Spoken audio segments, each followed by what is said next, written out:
हैं तो डेफिनेटली मुख्तलिफ लोगों की मुख्तलिफ आरा होती हैं और उसमें कुछ चीज़ें कुछ बातें ऐसी होती हैं जो हमें समझ में आ रही होती हैं और कुछ कॉन्फ्लिक्ट में जाती हैं।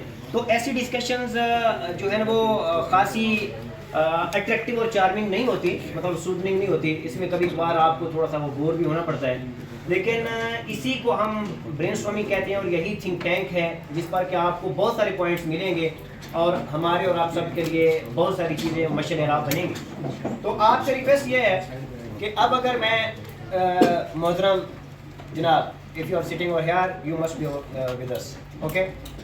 रिक्वेस्ट ये है कि देखें टाइम जा रहा है 5 मिनट, हालांकि मेरा जो ऑब्जेक्टिव था वो मैं 30 मिनट जो है वो मेरी प्रेजेंटेशन थी, तो 5 मिनट आप लोग मुझे रिक्वेस्ट है कि सुन लीजिए और सुने इस तरीके से कि हक अदा करें। जैसे सर आकिब भाई ने जो है वो बात की कि अगर आप सुनते नहीं हैं तो फिर आपको भी और हमें कोई फ़ायदा नहीं है। तो जो लोग खड़े हैं उनसे रिक्वेस्ट है कि आप लोग बैठ जाएं। देखें, ये हम चाइल्ड लेबर की बात कर रहे हैं, इस पर बहुत सारे लोगों ने बहुत सारी जो है वो सवालात भी उठाए और डिस्कशंस भी की। सबसे पहले सवाल ये है कि चाइल्ड लेबर जो है वो, अगर आप एक बच्चे को लेबर से, या अगर वो बच्चा कहीं पर प्रोसिक्यूट हो किया जा रहा है, या उसको आप उसके जो कॉमन और बेसिक फंडामेंटल राइट्स हैं वो अगर उसको फराहम नहीं किए जा रहे, आप उसे रेस्क्यू करते हैं। ओके, दैट्स एक्सीलेंट कि आपने एक बच्चे को रेस्क्यू किया। लेकिन सवाल मेरा ये पैदा होता है, आपके सामने मैं रखता हूं कि रेस्क्यू करने के बाद आपने उसके साथ क्या किया। क्या एक जो सोशल एक्टिविस्ट है उसके लिए इतना काफ़ी है कि उसने एक बच्चे को रेस्क्यू किया, या रेस्क्यू करने के बाद उसके पास एक प्रॉपर सेटअप है, सिस्टम है, जिस सिस्टम में उसको लेकर आया जाए। अगेन यहाँ पर दो जो है ना वो हो सकती हैं, पॉसिबिलिटीज हो सकती हैं। नंबर 1 ये कि आपने बच्चे को किया, रेस्क्यू किया। प्लीज आप हसनैन बैठ जाएं, please you are requested to sit, please बैठे, बात सुनिए, रिक्वेस्ट करते हैं आपसे। तो बात का इम्पैक्ट जो है ना वो होना चाहिए। आपने बच्चे को रेस्क्यू किया, रेस्क्यू करने के बाद आपने बच्चे को या तो अपने एक एग्जिस्टिंग जो एजुकेशनल सिस्टम है उसमें ले गए आप बच्चे को, ओके।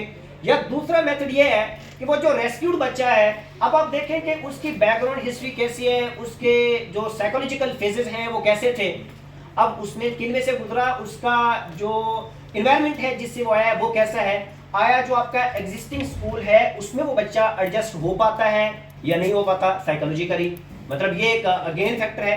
अब हम में से जो सोशल एक्टिविस्ट हैं वो क्या करते हैं कि एक बच्चे को रेस्क्यू किया, रेस्क्यू करके साथ में लाइट स्कूल के साथ या किसी एक फौजी फाउंडेशन के साथ या फ्रोबल के साथ, अक्सर बड़े बड़े स्कूलों के साथ भी हम वो होते हैं उसमें, जी आप हमारा, क्योंकि उस स्कूल की फीस कितनी है 20,000 30,000, तो जी हमने इस बच्चे को रेस्क्यू किया है। तो वो चूंकि वो जो स्कूल के ओनर्स हैं उनको भी 2 चीजें रिक्वायर्ड है, स्वाब उनको भी चाहिए और दूसरा उन्होंने भी कई बार इस चीज का फायर दिखाना है कि देखिए जी हम ऐसे बच्चों को कर रहे हैं। तो अगर आप इस चीज को अंडरस्टैंड करते हैं, नेशनल या इंटरनेशनल फंडिंग उनको भी आती है, तो वो भी आपको वेलकम करेंगे।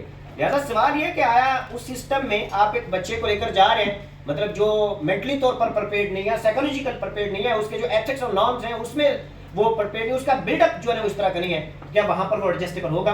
और दूसरी चीज ये यहाँ पर अगेन सवाल कि एज ए मुस्लिम, अगर आप मुझे उम्मीद है कि हम सारे अल्हम्दुलिल्लाह मुसलमान हैं और एज ए मुस्लिम हम ये सारे के सारे जो स्टेप्स वो ले रहे हैं, तो मुस्लिम होने के नाते क्या आपने इस चीज को भी मैयर किया कि आपने एक बच्चे को किसी एक ज्यादती से बचाकर ऐसे सिस्टम ले गए कि यहाँ पर ऐसा तो नहीं है कि कहीं वो उसके साथ, उसकी नस्लों के साथ अब उससे भी ज्यादा जो है वो बदतर ज्यादतियां हो जाएंगी और उसको आप किस लेवल पर ले जाएंगे, मतलब ये एक सवाल है। तो लिहाजा बात यह है कि जब आप एक बच्चे को रेस्क्यू करते हैं, रेस्क्यू करने के बाद आपने क्या मेजर्स जो है ना वो आपने उसके लिए अपनाए हैं। आपके पास एक प्रॉपर सिस्टम है। अब वो सिस्टम, उसमें 2 चीजें रिक्वायर्ड हैं। वो सिस्टम, जिस सिस्टम में आपने उस बच्चे को रेस्क्यू करके लेकर आए, नंबर 1 ये कि आप एक ऐसा सिस्टम बनाए जिसमें, अस्सलाम वालेकुम, कैसी हैं?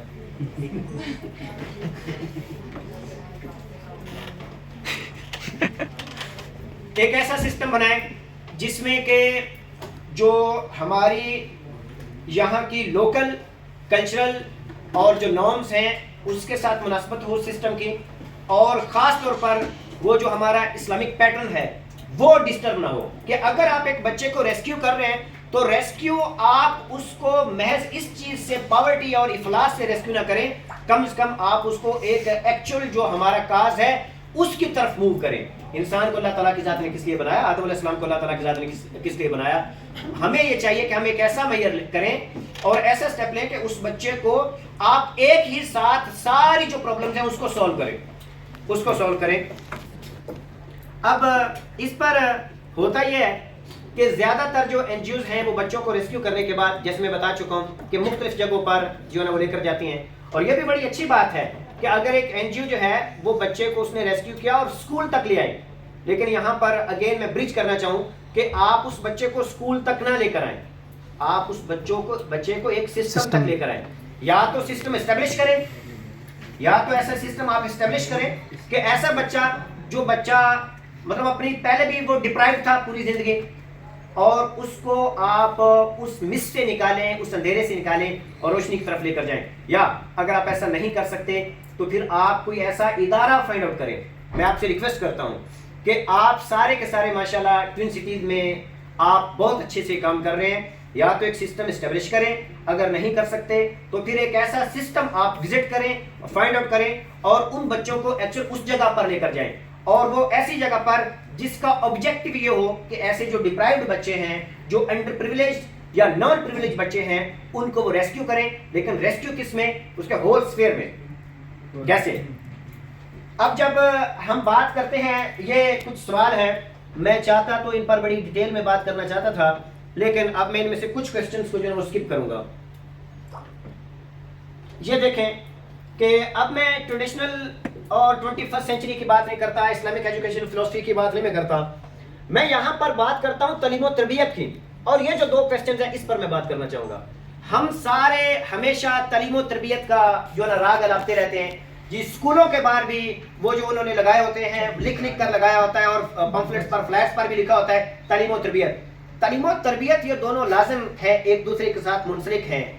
लेकिन ये कैसे मुमकिन है कि आप एक बच्चे को 1 बजे तक पढ़ा रहे हैं? ओके, मैं आपके स्कूल को कहता हूं कि बहुत अच्छा स्कूल है, जिसने उनके एथिकल जो नीड्स हैं उनको पूरा किया, मॉरल नीड्स को पूरा किया, रिलीजियस नीड्स को पूरा किया, उनके एजुकेशनल नीड्स को पूरा किया, उसकी स्किलफुल उसको किया आपने।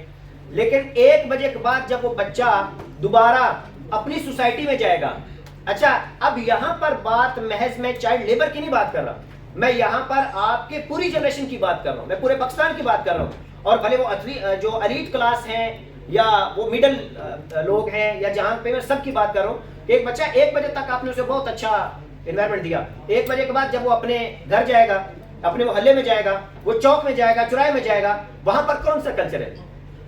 आपका सोशल मीडिया का क्या इम्पैक्ट है आप पर? हमारी नस्लें तबाह बर्बाद हो गई, हमारी जनरेशन जाती रही, हया जाती रही, गैरत जाती रही, हमारा अपना कल्चर डिस्ट्रॉय हो गया, हमें स्पॉइल कर दिया गया। किस चीज ने? बहुत सी ऐसी जो मिशनरी वर्क है जो हो रहा है, और ये जो आपके सोशल मीडिया, वो सोशल मीडिया जिसने हमें नुकसान ज्यादा पहुंचाया है फायदे की निस्बत। तो लिहाजा आपका 1 बजे तक आपने बच्चे को पढ़ा लिया, 1 बजे के बाद बाकी जो घंटे हैं या जो बाकी टाइम है वो अपने घर पर जाकर क्या सीख रहे हैं, अपने मोहल्ले से क्या सीख रहे हैं, उसका आपके पास क्या मैयर है। और एक और बात ये है कि जब आप बच्चे को इस एज में, वो बच्चा 7 साल की उम्र में है या 15 साल की उम्र तक या 18 साल की उम्र तक, आप उसे जो कुछ सिखाएंगे वो सीखेगा आपके पास। लेकिन जैसे वो सोसाइटी में जाएगा तो वहां पर जो कुछ वो सीख रहा है वो अगेन आपके उसको रिवर्स करेगा, और कभी कभार रिवर्स करके उसको नेगेटिव उसमें भी लेकर जाता है, उसका इंपैक्ट वो माइनस में लेकर जाता है।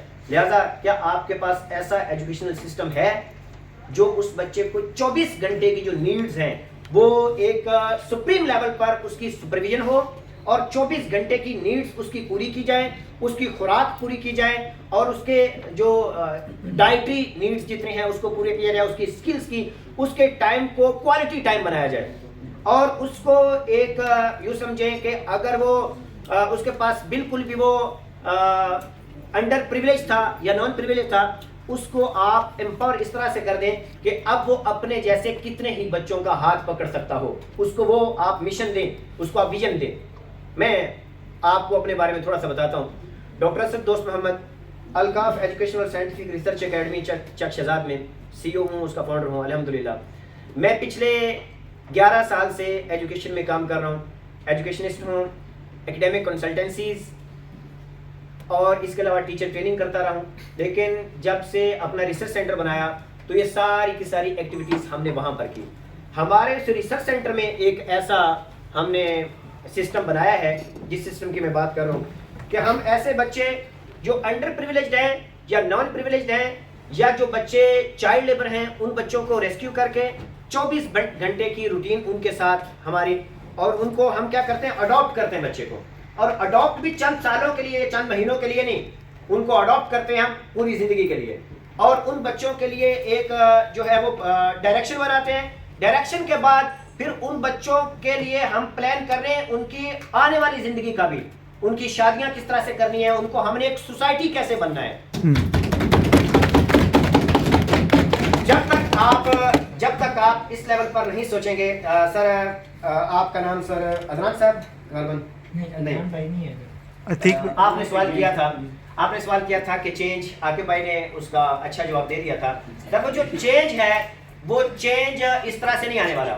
मैं आपको एक बात बताऊं, जिस टाइम पर आप और मैं यहाँ पर मौजूद हैं इस दुनिया में, ये एक ऐसा खतरनाक टाइम है कि इसमें अगर आपको ये बात समझ आ गई कि चेंज जरूरी है, तो सर कम से कम आपकी 2 पीढ़ियां जो हैं उनको कुर्बानी देना पड़ेगी इस कुर्सी के बगैर।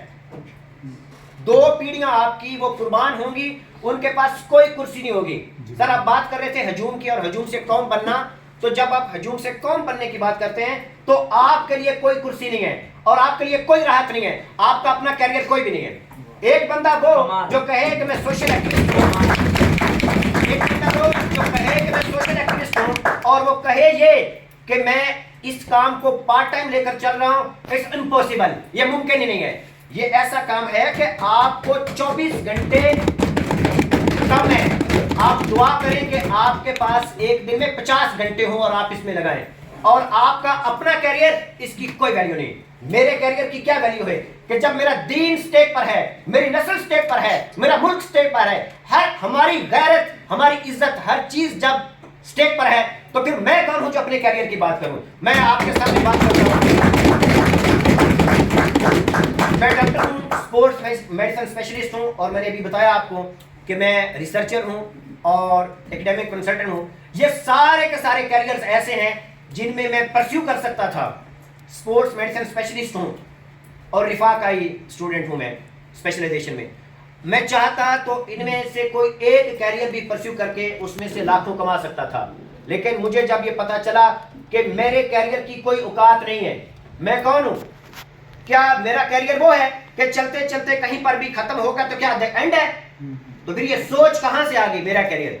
और खास तौर पर जब एक ऐसी स्टेट में आप हो कि जहां पर आपको किसी चीज की कोई यकीनियत है ही नहीं, ना हमें कोई सेफ्टी है ना सिक्योरिटी है, तो ऐसे में सबसे पहले आपने अपने मुल्क को, अपनी जाय पैदाइश को और अपनी जगह को सबसे पहले उसे परअमन करना होगा। वहां पर रूल्स एंड रेगुलेशंस होंगे, वहां पर एक हुकूमत चलेगी और वहां पर बिजनेस चलेंगे, तब आप पुरस्कूर हो सकते हैं। अगर ऐसा नहीं है तो आप हालत जंग में हैं, आपको एहतिजाजन लाइफ गुजारना पड़ेगी, एहतिजाजन लाइफ गुजारना पड़ेगी, आपको जिंदगी एहतिजाजन गुजारना पड़ेगी। और मैं यहां पर आपके सामने अनाउंस करता हूं, अल्लाह ना करे हमारा मुल्क पाकिस्तान ये फूले फले इस्लाम के नाम पर बना था। मैं एक मुस्लिम होने के नाते और इसके साथ ये भी बता दूं कि अल्हम्दुलिल्लाह मैं कुरान का तालिब इल्म हूँ, पिछले 9 साल से तफसीर पढ़ता और पढ़ाता हूँ, ये मेरा काम है अपने। लेकिन मैंने जानबूझकर वो लिबादा नहीं ओढ़ा, वो ड्रेसिंग नहीं की, ताकि ये जो हमारी यंग जनरेशन है यूनिवर्सिटीज के हैं, ये देखकर ना कहें कि वो जो आलिम होता है, जो कुरान वाले हैं, वो तो उन्होंने बड़े बड़े जुब्बे पहने होते हैं और अलग तलाक। नहीं,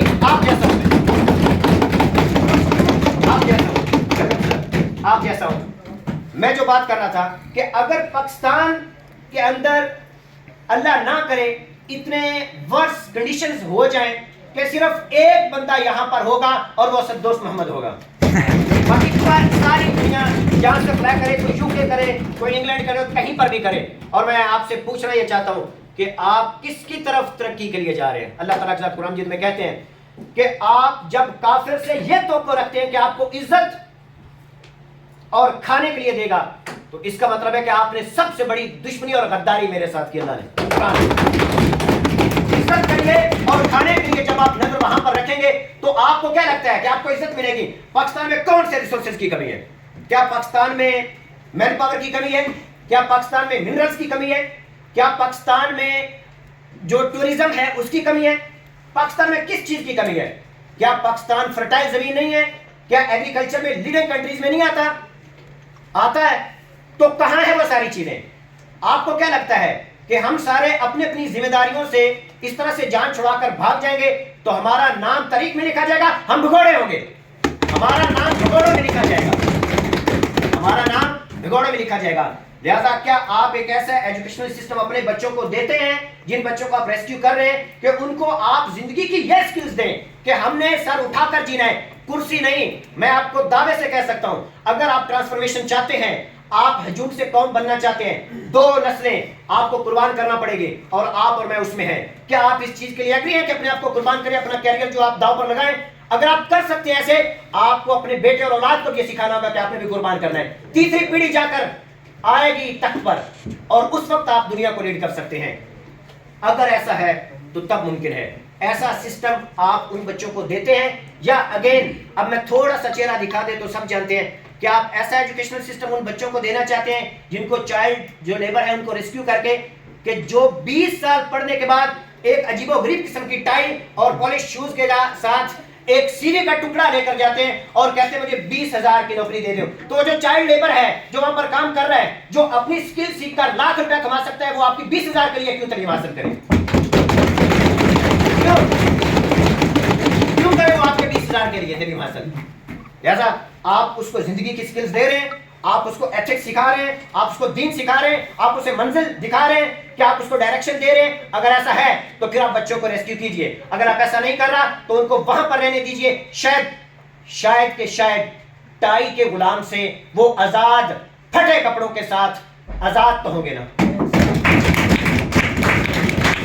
फटे कपड़ों के साथ तो आजाद होंगे अगर आप। लिहाजा मेरी इस बात से आप में से कोई हरगिज ये ना समझे कि मैं उनको रेस्क्यू करने के हक में नहीं हूं। मैं उनको रेस्क्यू करने के हक में हूं, बल्कि तड़प रहा हूं। लेकिन बात यह है, we need a system. System क्या है? रेस्क्यू जो कर लेंगे, सिस्टम क्या है? अक्सर स्कूलों में, चूंकि टीचर ट्रेनर था, केमिकल कंसल्टेंट जाना और उन्होंने जाकर बात करनी, जी टीचर ट्रेनिंग बड़ी जरूरी है। अब मेरी एक मरतबा एक अमेरिकन ऑर्गेनाइजेशन, अमेरिकन लेडी थी, डॉक्टर सुमैया, वो सीईओ थी एक स्कूल के, बल्कि पूरी एक वो ट्रस्ट है उसकी। तो उनके सामने मेरी मीटिंग थी उनके साथ इसी सिलसिले में। वो कहती जी टीचर ट्रेनिंग जो है ना वो रिक्वायर्ड है। मैंने कहा बाप ने बहुत अच्छी बात की, ट्रेनिंग तो नीडेड है। मैंने कहा बताएं किस अगेंस्ट विच प्रोसीजर और सिस्टम? सिस्टम क्या है जिसके अगेंस्ट आपने ट्रेनिंग देनी है? क्या ट्रेनिंग नीडेड है या सिस्टम नीडेड है? अगर आप एक सिस्टम डेवलप करते हैं तो ट्रेनिंग तो आपकी ऑन जॉब ट्रेनिंग हो जाएगी। लेकिन आप बड़े बड़े जो ट्रेनिंग के सेमिनार्स भी करते रहे, सिस्टम ही नहीं है तो उस ट्रेनिंग को आप अप्लाई कहां पर करेंगे? अगर सिस्टम ही नहीं है तो आप उस ट्रेनिंग को अप्लाई कहां पर करेंगे? असल जो चीज हमें नीडेड है वो क्या है? वो सिस्टम है। नीडेड है वो क्या है? सिस्टम है। अदनान साहब आपने थोड़ी देर पहले बात की कि मुझे कैश करवाने नहीं आता। मैं पिछले 11 साल से इसी फील्ड में काम कर रहा हूं और वल्लाह मुझे तकरीबन 15 दिन पहले पता चला कि मैं सोशल एक्टिविस्ट हूं। और आपको बता दूं काम क्या कर रहा हूं मैंने, मेरी वाइफ एमफिल एजुकेशन है, हम दोनों साथ, मलिक नमो रहमान साहब ये बैठे हैं, ये साइंटिस्ट हैं प्याज से, और सखावत शाह साहब हैं, ये हमारे आईटी डिपार्टमेंट के जो लीडिंग पर्सनैलिटी हैं माशाल्लाह। हमने वो जो रिसर्च सेंटर जब बनाया तो हम काम ही उन बच्चों के लिए कर रहे हैं। अंडर प्रिविलेज बच्चों को लेकर आते हैं और उनके लिए पूरा सिस्टम बनाया हुआ है। उनके लिए आईटी लैब्स बनाई हुई हैं, आईटी लैब्स बनाई हुई हैं। उनमें से हर एक बच्चे का एक वर्क स्टेशन है। हम सुबह से लेकर रात तक और रात से सुबह तक उन बच्चों के साथ एंगेज हैं, कोई और काम नहीं कर रहे, ना ये ना मैं, कोई और काम नहीं कर रहे। उन डेली बेसिस पर उन बच्चों की स्पोर्ट्स हो रही हैं। जो बच्चे हमने रेस्क्यू किए हैं, डेली बेसिस पर उन बच्चों की स्पोर्ट्स हो रही हैं, फुटबॉल और क्रिकेट। हालांकि हमारे पास इतने रिसोर्सेज नहीं है कि एक ग्राउंड भी होता हमारे पास बिल्डिंग में। छोटी सी बिल्डिंग है जिसमें ज्यादा से ज्यादा तकरीबन 60 बच्चे जो है वो अकोमोडेट हो सकते हैं।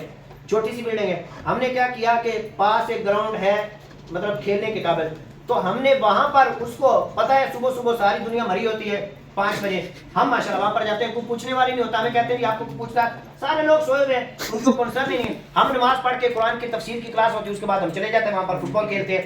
जब तक लोग जाते हैं तब तक हम वहां से खेल कूद के अपना डेली बेसिस पे आ जाते हैं। फिर उन बच्चों को साइंस कैसे हम पढ़ाते हैं, हमारा जो एजुकेशनल सिस्टम है, कंटेंट मैं खुद उनके लिए डेवलप करता हूँ बच्चों के लिए। कोई किताब नहीं है जिसको फॉलो करना है, रिसर्च बेस्ड स्टडी है सारी की सारी, कोई बैग नहीं है, कोई होमवर्क नहीं है, कोई डायरी वर्क नहीं है, कुछ भी नहीं है। हम वहीं पर बैठकर वो सारी चीजें करते हैं। कुरान की तफसीर चल रही है, तजवीद चल रही है, तर्जमा चल रही है, उन बच्चों को सिखा रहे हैं। इस्लामिक और कंटेम्प्रेरी हिस्ट्री उनको बच्चों को पढ़ा रहे हैं। उसके बाद साइंस कौन से लेवल की पढ़ा रहे हैं, प्रोजेक्टर पर हम थ्रू टेक्नोलॉजी उन बच्चों को हम पढ़ाते हैं, प्रोजेक्टर्स पर, IT के उस पर उन बच्चों को। और उसके अलावा फिर 3 घंटे सॉलिड हमारे हर एक बच्चा जो है वो कंप्यूटर पर बैठता है और वो उसकी ट्रेनिंग वहाँ पर होती है। वो बच्चे सीख रहे हैं, अभी ग्राफिक चल रही है और कोडिंग सीख रहे हैं, लैंग्वेजेस सीख रहे हैं। 3री जमात का बच्चा हमारा वेब डेवलप कर लेता है अल्हम्दुलिल्लाह। हमने जो सबसे पहला बच्चा रेस्क्यू किया था, अब आपको बताता हूँ कि किस तरह से एम्पावर किस तरह से किया जाता है। सबसे पहला बच्चा जो किया था रेस्क्यू पिछली बार यहीं पर आया था, और आपको पता है यूनिवर्सिटी के इन्वेस्टर थे, इनमें से कुछ है। तो 5वीं जमात का बच्चा है जिसको हमने अभी 5वीं का 0 से किया था, वैसे उम्र उसकी थोड़ी। अभी वो कहाँ है इस वक्त हम यहाँ हैं, तो वो कहाँ है? मैं बताता हूँ। 5वीं जमात का बच्चा है, 0 से उसे स्टार्ट करके अलिफ बे सिखाई, और तैमूर उसका नाम है। वो माशाल्लाह हमारा IT ट्रेनर है, और कितने तकरीबन 13 से 14 यूनिवर्सिटी के स्टूडेंट्स को एज ए ट्रेनर वो सर्टिफाई करवा चुका है। अगली बात, दूसरी चीज ये कि पिछली बार वो जब यहाँ पर आया था उसने यहाँ पर स्पीच भी की थी, हालांकि पठान है, उसका लैंग्वेज बैरियर है, इसके बावजूद सबको उसने बड़ी ज़बरदस्त जो है वो स्पीच दी थी। हम टुकड़ों वाली स्पीचेस पे ना बिलीव करते हैं। बच्चों का कंपटीशन, मतलब आपने बच्चों को टॉय बना दिया है, आप एक वर्का लिख कर दें और बच्चों को रटा लगा दे जी आप नाम जनाब स्पीकर, इस तरह की कोई कहानी नहीं है। आप बच्चों को प्रैक्टिकल बनाएं। उस बच्चे ने यहाँ पर आकर स्पीच की। और एक और बात, इस वक्त तैमूर जो है हमारा, उसने माशाल्लाह कितने ही बच्चों को ट्रेन कर दिया है। कुकिंग उसको आती है, उसने सब बच्चों को सिखा दिया है। छोटे छोटे बच्चे हमारे गोल पराठे बनाते हैं, ये भी बता दें आपको। छोटे छोटे, और सिखाया किसने? मैंने सिर्फ तैमूर को सिखाई थे खाना बनाना, और उसने माशाल्लाह सबको सिखाया। और इस वक्त अल्काफ जो हमारी रिसर्च सेंटर है, उसका केयर टेकर और उसका लीडिंग जो है मैनेजर वो है। इस वक्त हम यहाँ पर हैं तीनों, और वहाँ पर एक्टिविटी चल रही है, बच्चों की पढ़ाई भी हो रही है, कंप्यूटर के काम भी हो रहे हैं, और इस वक्त उनको लीड वो कर रहे हैं। हमारे किचन के फाइनेंस को वो देखता है, बिल्डिंग की जितनी मेंटेनेंस का काम है वो देखता है ओवरऑल। अच्छा, वो सिर्फ अकेला नहीं है, उसने माशाल्लाह हमारा सिस्टम ही हमने ऐसा किया है कि एक बच्चे को जो चीज़ सिखाते हैं वो आगे इंजेक्ट की जाती है, और उसने माशाल्लाह अपने थोड़े ही टाइम में उसने अपने इतने जो है वो हेल्पर्स बना लिए कि अब वो लोग उस इदारे को, हम 3 दिन भी अगर नहीं वहाँ पर होते तो अल्हम्दुलिल्लाह चल रहे हैं। काजी साहब ने प्रैक्टिकली वहाँ पर कई बार जाकर देखा है कि उस इदारे का मेन चेहरा कौन सा है। और अगली बात जो करने लगा हूँ, आपको पता है कि हमारे बोर्ड ऑफ डायरेक्टर में कौन है नंबर 1 पर? हमारे बाद तैमूर।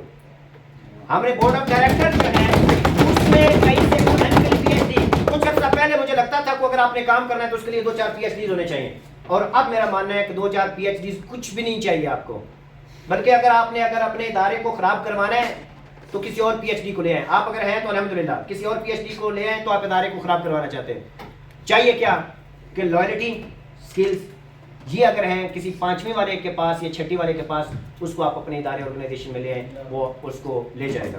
तो हमारा बोर्ड ऑफ डायरेक्टर है, ये वही KBL है जो इनके साथ हमारा यहाँ पर काजी साहब के साथ यहीं पर हमारी जॉइंट वेंचर था। हमने एक MOU साइन किया कि ये बच्चों को रेस्क्यू करेंगे और उनको इस सिस्टम पर लेकर आएंगे हम। मैंने थोड़ी देर पहले बताया, उसी दिन मुझे पता चला था कि मैं एक्टिविस्ट हूँ। इससे पहले मुझे पता ही नहीं था किसी ऑर्गेनाइजेशन, और इसको नाम तशहीर करते थे ना कुछ भी, पता नहीं कैसे कैसे मुश्किलात में से, क्योंकि और कोई काम कर नहीं रहे, ना ही सेविंग्स है। मैं तो खुद अपनी यूनिवर्सिटी की जो फीस है वो खुद कमा कर जो है ना वो दिया करता था, तो कोई सेविंग नहीं है। तो पता नहीं, हमें ये लगता था कि जैसे तैसे भी मर दड़ के उधार पकड़ के उसका बिल पे करना है और उसका किराया देना है, इस तरह से हम चल रहे थे। अल्हम्दुलिल्लाह उसको अभी तक चला रहे थे। तो अब इन लोगों ने बताया अच्छा नहीं, इसको भी एक्टिविस्ट कहते हैं, ये भी सोशल एक्टिविज्म है। हमने कहा अच्छा, आज पता चला तो आज आपके बीच में है। हमने सर आपसे रिक्वेस्ट है, आप कितने इदारे काम कर रहे हैं, अगर तो आप इस लेवल का एक सिस्टम इस्टेब्लिश करते हैं बहुत अच्छी बात है, हम आपके साथ हैं। देखें, आपकी एक्सपर्टी फील्ड की है, हमारी एक्सपर्टीज जो है वो एजुकेशनल सिस्टम की है। मैंने थोड़ी देर पहले अपना तारुफ करवाया, मैं एजुकेशनिस्ट हूँ। मेरी एक्सपर्टीज ये है, हमारी टीम की एक्सपर्टीज है। हमारे जो मलिक इनामुर रहमान साहब हैं, IT एक्सपर्ट हैं, AI एक्सपर्ट हैं। हम उन बच्चों को उसी तरफ लेकर जा रहे हैं, चूँकि साइंटिस्ट हैं, इनकी सुपरविजन में माशाल्लाह बच्चे हमारा बड़ा ग्रो कर रहे हैं। अगर तो आपके पास एक सिस्टम है तो आप बच्चों को रेस्क्यू करें, उसमें लेकर जाएं, हम आपके साथ हैं। हमारी जो हेल्प होगी इस सेक्टर में वो आपके करने के लिए तैयार। लेकिन ये इसलिए नहीं, ये इसलिए कि ये हमारे और आपके लिए नहीं है, ये उन बच्चों के लिए। या अगर मैं आपकी हेल्प करूंगा तो डेफिनेटली मेरा ये ऑब्जेक्टिव भी है, क्योंकि मैं सारे पाकिस्तान के बच्चों को खुद नहीं कर सकता ना।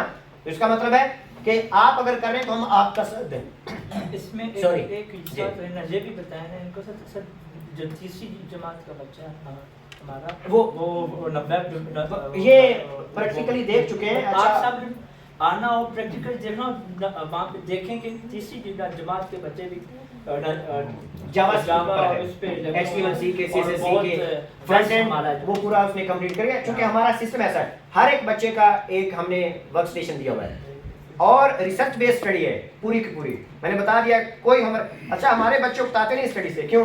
क्योंकि हम पढ़ाते हैं उनको इस तरह से और मास्टर स्किल पर हम पढ़ाते हैं। मतलब ये तो कॉन्सेप्ट ही नहीं है कि आज लेसन पढ़ाया और बच्चे को आता नहीं आता अगला दूसरे दिन अगला नहीं।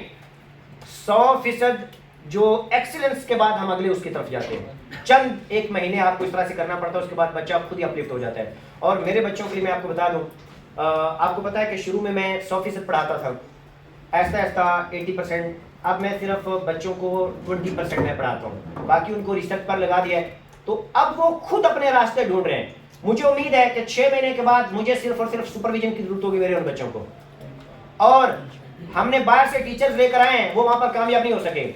जबरदस्त जो मेरा असिस्टेंट टीचर है वो तैमूर है। तैमूर मीन तैमूर जैसे बच्चे, हमारे अपने बच्चे, उन्होंने उस सिस्टम को जब समझा है तो इस टाइम वहां पर कौन टीचर है? वो वही जो हमारे ग्रुप लीडर हैं जिनको हमने किया हुआ है। असिस्टेंट टीचर भी वो है, वो उसी कॉन्सेप्ट को सीखते हैं, क्योंकि अच्छे हैं वो जल्दी सीख के बाकी बच्चों में ट्रांसफ्यूज करते हैं। हमारा एक कॉन्सेप्ट है, सीखें और सिखाएं, ताकि आप कॉन्सेप्ट की जो एक्सीलेंसी पर जा सकें।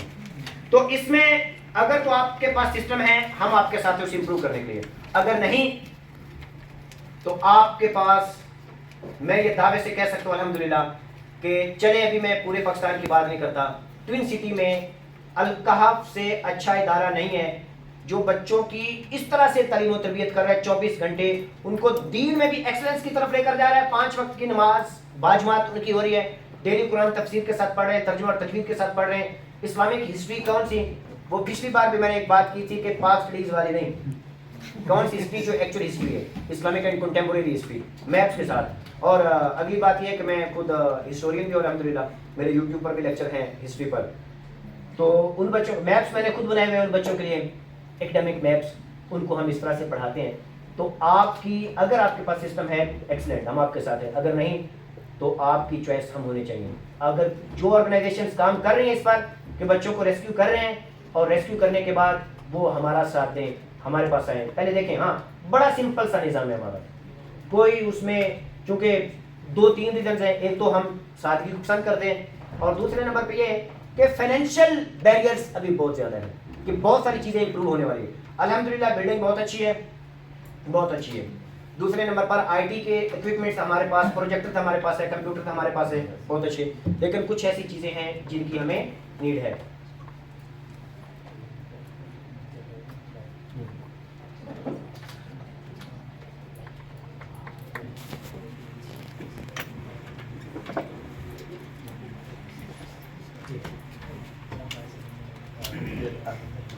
चलिए आप मुझे सिग्नल दीजिए। ठीक है, ओके। अच्छा जी, तो लिहाजा आपको चाहिए कि आप हमारा साथ दें, हमारा साथ दें। अल कहफ और जी PSA इस वक्त इस प्रोजेक्ट में, ये जो एक प्रोजेक्ट है KBL का, इसमें हम जॉइंट वेंचर है हमारा, हम मिलकर चल रहे हैं। इनका रोल क्या है? इनके 2 रोल है, उन बच्चों को रेस्क्यू करके लेकर आना और दूसरे नंबर पर अगर हो सके तो फाइनेंस, क्योंकि फाइनेंस आपको पता नीडेड है। अभी मेरे पास जो बच्चे हैं 18 बच्चे हैं जो पर्सनल, जिनको मैं लेकर चल रहा हूँ, और 5 टीम मेंबर्स हैं, और उन बच्चों की तादाद बढ़ रही है। तो जो मेरे पास बिल्डिंग है उसकी कैपेसिटी मैंने आपको बता दी, वो 60 की है। उसके बाद हमें बिल्डिंग भी और रिक्वायर्ड है। हाँ, अगर हम सारे मिलकर चलेंगे तो हम एक ज़बरदस्त किस्म का जो है वो इम्पैक्ट ला सकते हैं। और एक मज़े की बात बताऊं, ये जो चाइल्ड लेबर है इनको अगर आप में से ये समझता है एजुकेशनल पॉइंट ऑफ व्यू से कि बड़ा आसान है, सबसे मुश्किल इन बच्चों को टैकल करना है, क्योंकि ये सोसाइटी से हर तरह की चीज़ें सीख कर आए होते हैं, उसमें पॉजिटिव कम होती है और नेगेटिव ज़्यादा होती है। इनके जो इनग्राम्स और वायरस हैं वो इतने स्ट्रॉन्ग हैं कि उनको आपने अगर करना है तो एक मरतबा कम से कम आपको शुगर जरूर होगी, हाइपरटेंसिव आप जरूर होंगे उन बच्चों को जब आपने उनकी तरबियत करनी है। हाँ, उसके बाद जब वो राहत बनेंगे शुगर खुद खत्म हो जाएगी हमारी तरह। हाँ, इंशाल्लाह। मैं आपकी बातों में कुछ चीज़ें ऐड करना चाहूँगी। मैं जिस ऑर्गेनाइजेशन में काम कर रही हूँ जिसकी को फाउंडर हूँ, उसका नाम है जिना लॉ एसोसिएशन। और हम क्या करते हैं, हमारे पास जितने भी, मैं एक लॉ स्टूडेंट हूँ और हम लीगल प्रोफेशनल सारे साथ करके काम कर रहे हैं। हम काम ये कर रहे हैं कि जिन लोगों प्रोविंसेस में बहुत सारे गैप्स हैं हम लोग के, अभी